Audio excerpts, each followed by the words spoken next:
Welcome, Centralinos, to our Virtual Career Activity 2021. For this session, we are delighted to share with you videos from our two resource speakers who will enlighten us about different career topics. For our first video, we are very grateful to have with us today an MCU alumnus who will share with us his insights on how to ace the board or licensure examination in the new normal. Without further ado, here is Mr. Dominic Talaga. Good day everyone! I'm Dominic Talaga, a graduate of Bachelor of Science in Nursing from Manila Central University College of Nursing, batch 2017, and currently a first-year medical student from the College of Medicine. As part of the MCU virtual career activity, preparing for a meaningful career in the new normal, I was invited to talk about how to prepare for the board examination in the new normal. First of all, I would like to thank the MCU Guidance and Counseling Center through Ms. Charmaine B. Almacen for this opportunity to hopefully inspire my fellow Centralino students who are currently preparing for the respective board examinations, as well as those who are still students and are wondering what it's like to take the board exam. As I stated a while ago, I was a graduate of nursing back in 2017. As some of my batchmates opted to take the Philippine Nursing Licensure examination right after graduation, I chose to take it in a later time. I got hired and worked first as a research associate in the University of the Philippines Manila College of Public Health. I worked for almost a year and decided to take my licensure examination last June 2018, and thankfully I passed with my first take. Although the preparation during my time for the board exam was quite different, as we did not have a pandemic, we still had face-to-face classes as well as reviews, we got the chance to do study outs in coffee shops, we had the chance to get together just to answer some review questions and the like. The concept of reviewing for the board exam is not quite different, and I'm here today to discuss those things. We have different beliefs on how we should prepare for the board exam. I would bust some myths first before I give out some tips.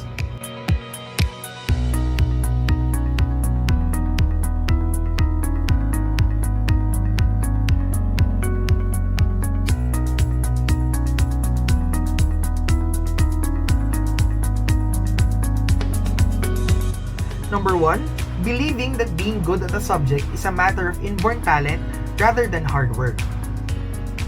Do you sometimes feel that you are good with a certain topic and bad at some? Do you just accept the fact that you're just bad at certain things with no matter what you do or how hard you try, it's so hard for you?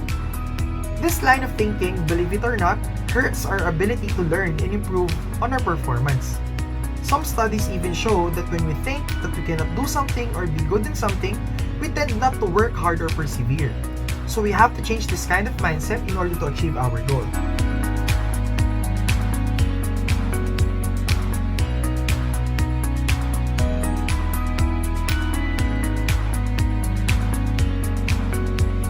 Number 2, assuming that learning is fast. We often assume that learning something is fast, but to really learn and understand materials and remember it, we need to spend some time on it. Remember that good things take time. You need to be able to allot substantial time to repeat and go back to the lesson. Repetition is the key in order to remember all these things.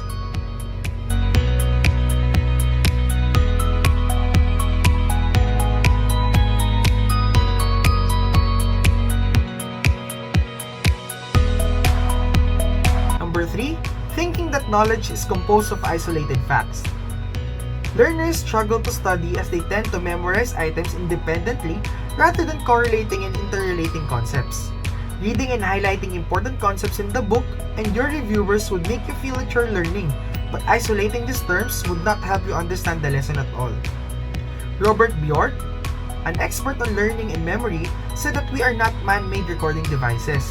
We do not store information in our long-term memories by making literal recordings, but rather relating that information to what we already know.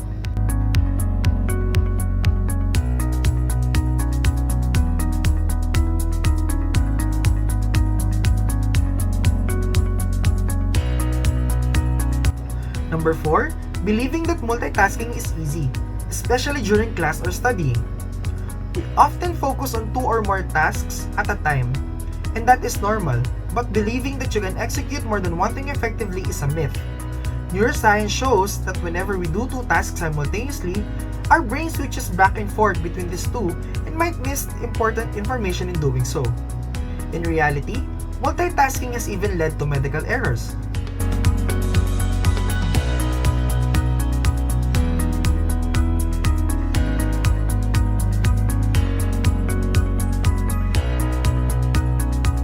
Number 5, relying too much on your instructor to prepare for you. Our brains acquire and retain knowledge best under certain conditions, when we need the knowledge at that moment in time and when the new information has context. The majority of learners who are taking courses to prepare for board exams and residents taking their assigned rosters of courses assume that if they attend class, listen and take notes, look over the study guides instructors have handed out, and so on, that they will be ready. If you are committed to succeeding, you need to take responsibility for ensuring that you truly understand the material.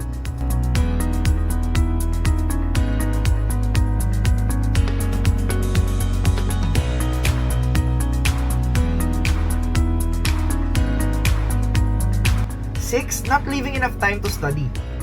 It may seem like the best strategy for success would be some concentrated cramming sessions close to the exam time, but with the scope of knowledge you need to commit to memory so large, it is likely you will underestimate the amount of time it will take to review all the material. Repeated studies have shown that spaced repetition is the most effective method for retaining learning over the long term.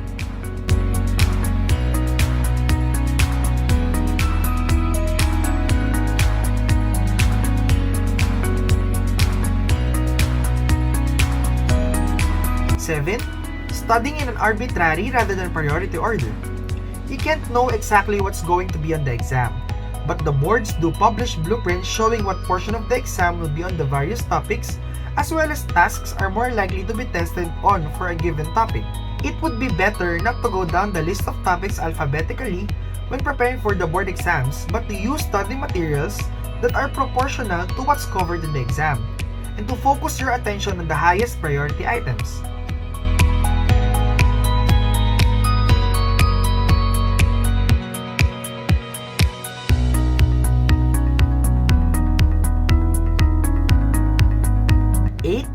Wasting time reinforcing your strengths. It is a common error to believe you know more than you do. This mistake arises from ignorance rather than arrogance. Many learners gravitate toward reviewing and even testing themselves on the subjects they already understand rather than delving into topics they are not sure they know very well or at all. People tend to like doing what they are good at. It makes them feel confident and sure of themselves. The problem is, you really need to learn in the areas you're least comfortable with, or you will run out of time to tackle the problems that you find difficult.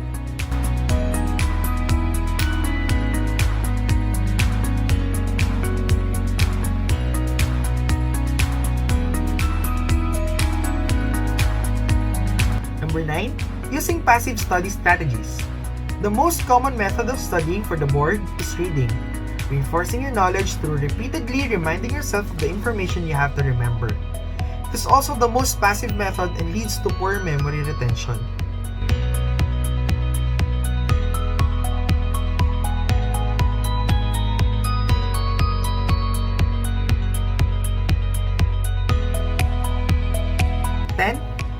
Not testing yourself on the material.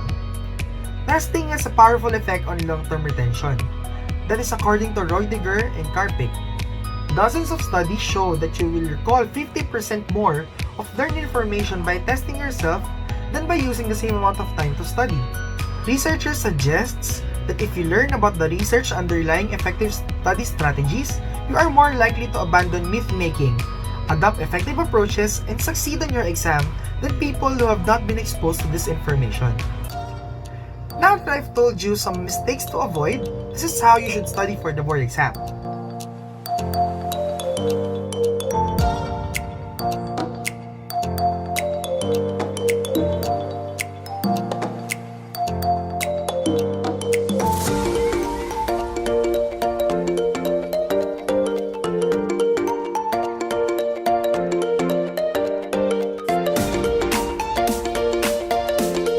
Number 1, discover your learning style. Are you a visual or an auditory learner? Finding out which style works best for you is something to consider in the early stages of preparing for the board exams. If you're a visual learner, Try videos. If you're an auditory learner, record lectures and play them back.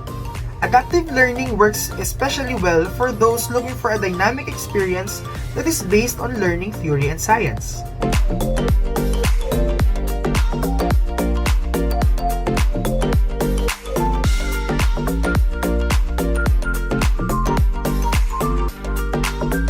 Number 2, plan to put it in the time. Mastering the material you need to know for the boards will take some time. It can be hard enough to find the time to get enough sleep, let alone put it in an hour or two of studying every night leading up to the board exam. Implementing spacing allows you to retain more information than cramming with a higher recall rate.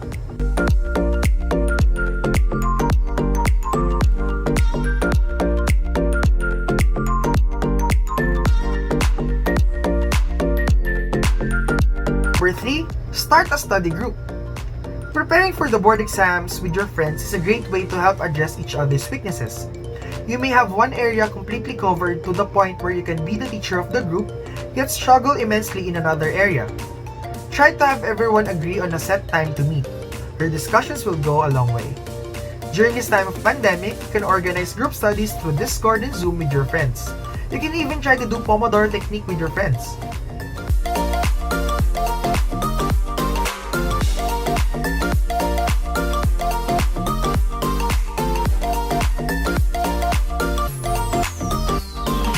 Four, avoid burnout. It can be extremely beneficial to take study breaks. Research suggests that doing something you enjoy the day before the exam has a more positive effect than continuing to study up to the last minute.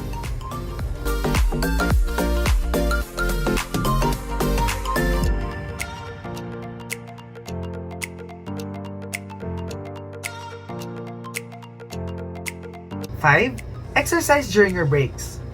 A research from Harvard Health suggests that those who exercise with moderate intensity, 30 minutes per day, every day, have improved memory and concentration.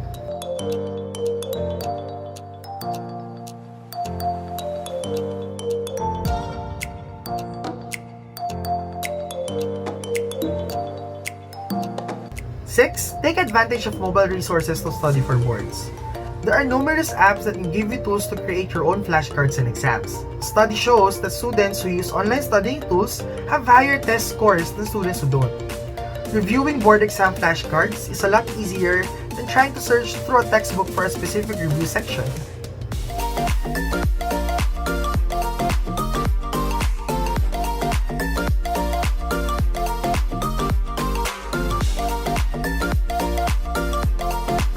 Seven, find a better study environment. Study somewhere that is free from any distraction as possible.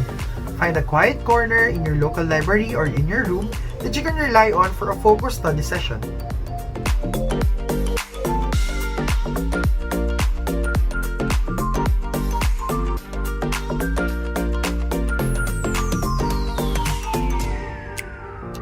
Eight, prioritize challenging subjects.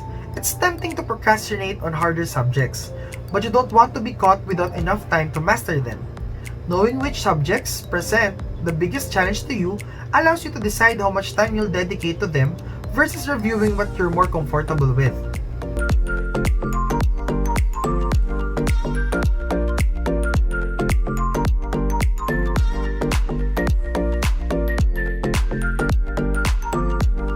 Number 9, get enough sleep. Irregular sleep directly affects academic performances. Aim for at least 7 hours of uninterrupted sleep.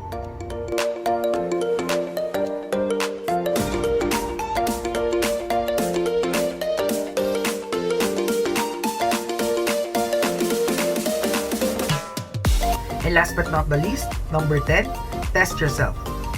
Testing yourself may just be the way to study for the boards. Studying by reading over your materials and not testing yourself may be the biggest mistake you can make in preparing for your exam. One effective method of assessing your knowledge is to use practice exams, which stimulates the timed environment of the actual board exam you're taking. The reason taking practice tests help is that they enforce and reinforce your knowledge by asking your brain to struggle with recalling the answers, and practice tests can prevent the effects of stress on memory. These are just some tips on how you could conquer your board exam, but it is still entirely up to you. You may or may not follow these tips, but ultimately, you have to believe in yourself and the preparation you did when you were still a student.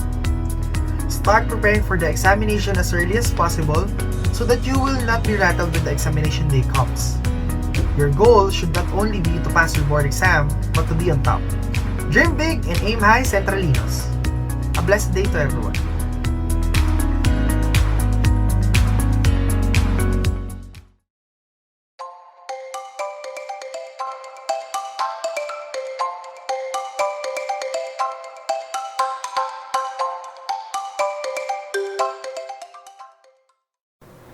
Thank you very much, Mr. Talaga, for that very informative discussion. Moving on to our next video, our second speaker is also an alumnus of Manila Central University from the College of Medicine. Today, he will share with us very practical tips on how Centralinos can prepare for medicine school. We are very pleased to introduce to you Dr. Feo Marion De Guzman. Good day, everyone. It was such a pleasant surprise to me when Miss Isa and Miss Charmaine told me that I am invited to grace this very special virtual activity as guest speaker.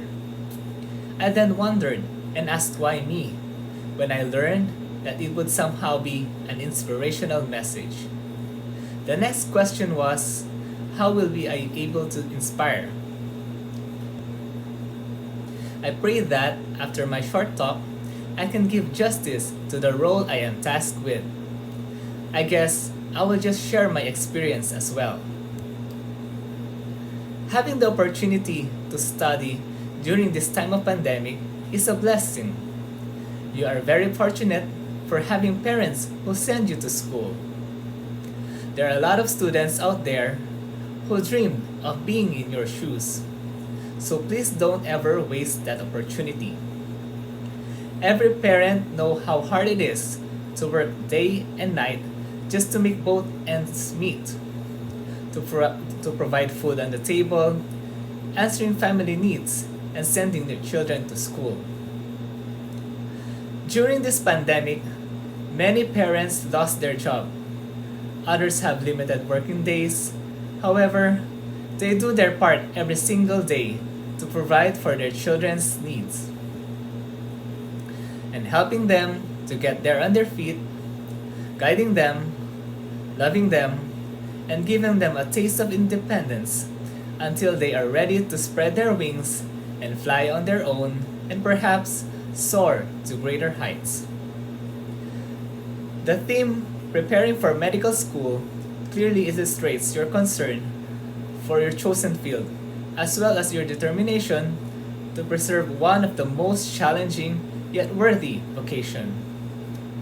Like in any other profession, the field of medicine has its own share of problems, concerns, and challenges we are faced with are manifold.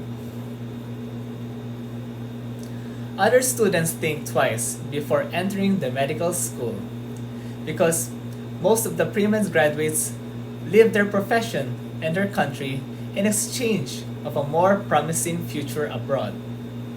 But for medical students, you stood firm and have chosen the path less traveled. Our institution, the Manila Central University, mirrors our desire to do what is best for ourselves so that we will come through and survive. We have an excellent, high-powered core administrators and faculty members whose enormous responsibility, that of laying down a foundation to prepare us for a formidable task of molding us and help us measure up with the challenges is their primary goal. Choosing the medical profession is really tough physically, emotionally, and mentally. You have to undergo sleepless nights, stress, and sacrifice of time for family gatherings. But earning a medical doctor degree is a fulfillment serving God, taking care of patients' health, and saving lives. I hope I could encourage those who are dreaming of becoming a physician to pursue that dream. Our country needs doctors, especially this time of pandemic. To my future colleagues, congratulations for making it in MCU College of Medicine. You're in one of the best medical schools that will give you quality medical education. The last part of my talk is my humble sharing of what I went through in medical school. I came in from a family of doctors, and such, I was somehow influenced to become a doctor. However, seeing how noble the medical profession is, especially that of serving God through the sick, it has become my dream. During my medical school years, I faced a lot of challenges, delays, and failures. As a freshman, I struggled coping up with my subjects, eventually taking a remedial exam on all of my subjects.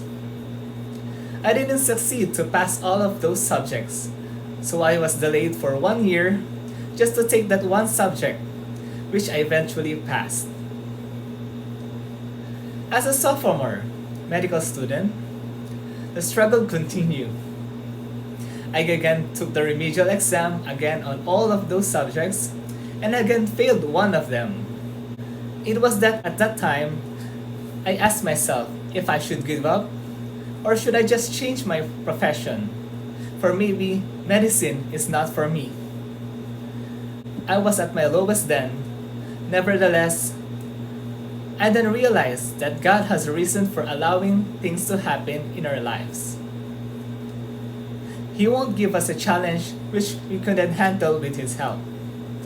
I never gave up and continued my journey in medical school. I took up medicine 6 years instead of 4 years.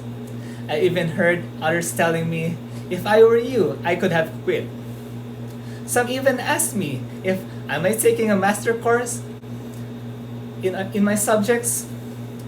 But deep within me, I believe that being a doctor is not a race.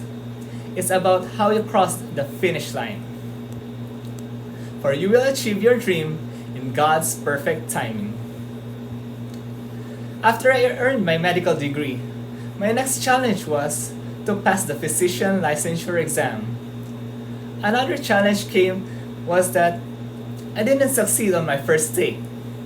But I never gave up, for I knew I've been through here before, and I will overcome this challenge again with God's help. In my second take, I succeeded in passing my board exam. Indeed, God's perfect timing, I became a licensed physician. God built my character, wherein I developed grit, and through that grit, I reached my dream. So how did I succeed in my dream? First, you have to trust and keep your faith in God. No matter how many times you failed, what matters most is that you will rise up again with God's help and guidance. Nothing is impossible with God. You need to trust His will on whatever circumstances that happen in our life. Second is, be patient in waiting for God's perfect time. There is no failure. It is just a delayed success.